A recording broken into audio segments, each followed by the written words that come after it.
প্রথমে আমরা PMJAY beneficiary পোর্টালটা খুলে নেব। এরপর আমরা অপারেটর অপশনটি সিলেক্ট করে নেব। অপারেটরের মোবাইল নাম্বারটি এন্টার করব।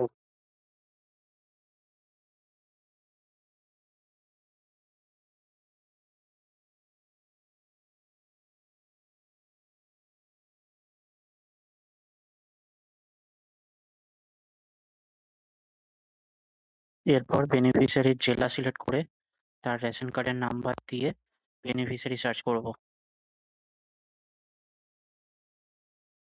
বেনিফিশিয়ারি সার্চ করার পর যদি তার বেনিফিশিয়ারি লিস্টে নাম থাকে তাহলে সেই নামের লিস্ট বেরোবে এবং ওখান থেকে যার ইকেওয়াইসি পেন্ডিং থাকবে তার ইকেওয়াইসি অপশনে ক্লিক করব।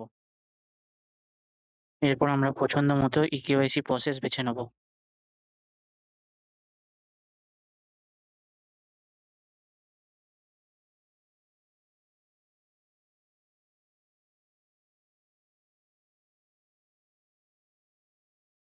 এরপর আমরা বেনিফিশিয়ারির একটি লাইভ ছবি ক্যাপচার করব।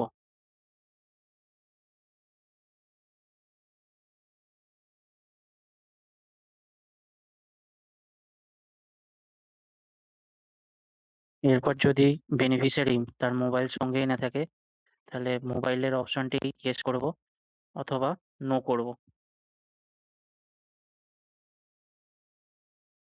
এরপর আমরা বাকি ডিটেলসগুলি ফিল আপ করে সাবমিট করব।